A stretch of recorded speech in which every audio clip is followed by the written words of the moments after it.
Hello humans, and welcome to another episode of Gen X Gamer. So you want to be a video game collector in 2026. You want to collect physical media, you want to have a large collection. Let's say you want to start from scratch and you don't want to spend a lot of money. That's what this video is for. That's what this video is about.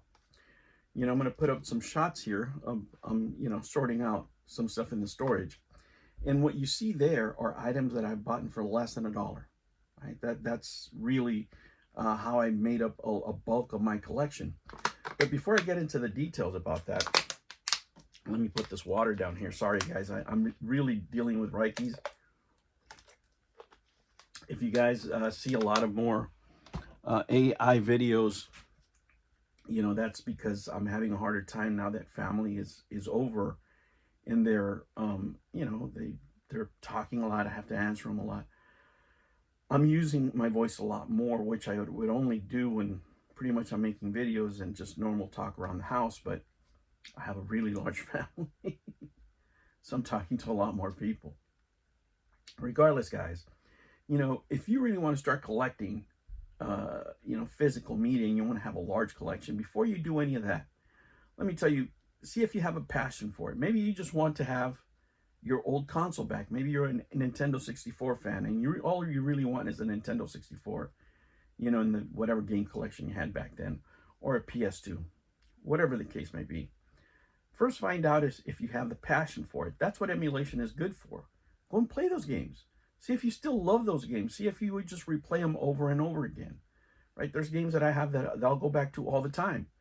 I can tell you some of my standbys: Pitfall, Scrambled, Miami, Vice City, for the PS2, GTA, titles like that, Splinter Cell. I mean, there's titles that I go back to all the time.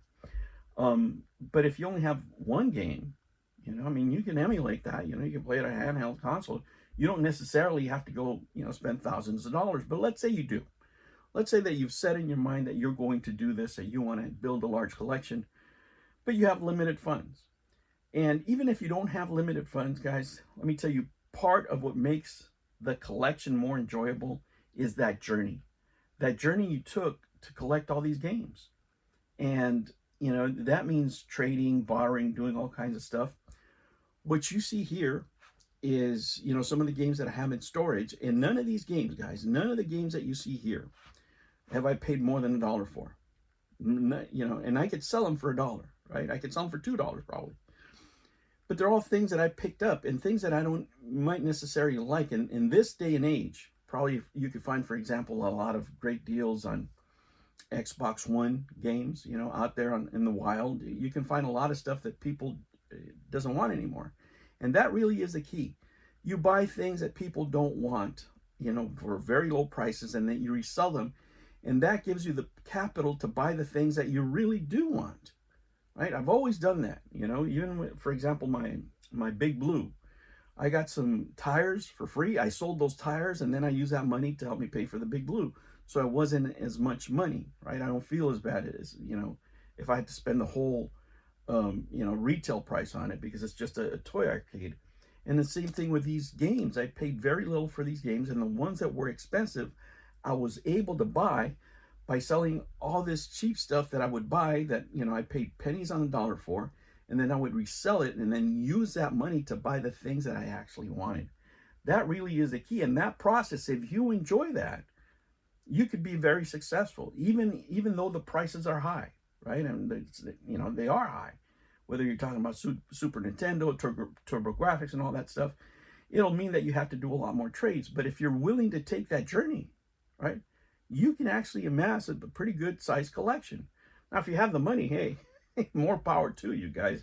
You just go out there and, have $2,000, $3,000 to blow in an entire collection. Go do it. But let me tell you, I've never met anybody that has done that really plays their collection. They'll buy it, they'll buy something like that for a while, but since they got it all at once, they didn't put in the effort. They didn't put in the effort of collecting every single game, so they're not playing every single game. And what you see a lot is these people that buy these huge collections for a lot of money basically become shelf collectors, right? They don't play the games. They'll play like 1 or 2 games out of the collection, and the rest is just sitting there, But if you really want to enjoy your games, let me tell you, start off with the emulation. See if you have the passion. If you do, then start trading in, go to garage sales, go to the usual places, buy the stuff that people doesn't want, right? You buy low, you sell high. If you buy something for $1, can you sell it for $2? Can you sell it for more? And you use that money to buy exactly what you want. It doesn't matter what you want. If I was, for example, a collector of the most expensive console, whether it be the Turbo Graphics or an SNK console, whatever it is, you can get it done, but it will take you time. But that time that you spend trading, collecting, going to the garage sales, flea market, stuff like that, you can actually do it. It's harder in the swap meets nowadays. I'm not going to lie. It's very hard because everybody knows their prices and whatever. You will have more success in storage sales. You would have more success in just everyday garage sales where people sometimes don't even have video games, that you show up and say, hey, do you have any video games? Another stuff that you'll find for really, really cheap is comic books. Comic books you can buy 10 cents on the dollar and you can sell them for 50 cents. It's 5x. It's 5x. So, there's a lot of retro stuff that you can flip over in order to build your collection, but it takes time and effort. So you have to ask yourself that question: do I really want to go on this journey? If you do, it's quite enjoyable. Let me tell you, it's quite enjoyable. And it's just something that I've done for years. But I'm telling you, this formula works, and it will continue working. All right, guys, thank you for sticking around. Let me tell you something. I've been dealing a lot with my voice. You see a lot more of AI, and what I try to do with the AI, I'm trying to pay homage for the stuff that I grew up with, whether it's Sesame Street, video games, the 7th generation. You're going to see a lot of that stuff, because I'm trying to save my voice for these videos, and these videos will be, I'm sorry, few and far between. If you want to see them all, you can sign up for my TikTok, right? That's where I'll put most of them. I'll put the 80s, and retro gaming relevant AI stuff that are skits, comedic skits on this channel.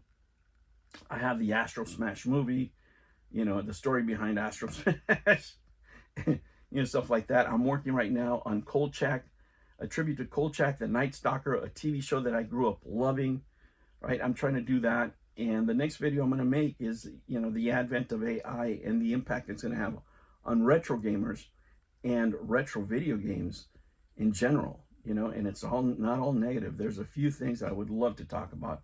So that will be my next video, guys. I'm going to save my voice for that because I'm sorry, it's already leaving. Let me take a... This is hard to deal with, guys. I've had this chronic issue now for about 2 years. And, unfortunately, it's not going away. It's just something that I have to deal with. And that will make me pause on videos and rely a little bit more on AI to keep the channel open. But, we'll get it there. Somehow, some way, I'll get it done.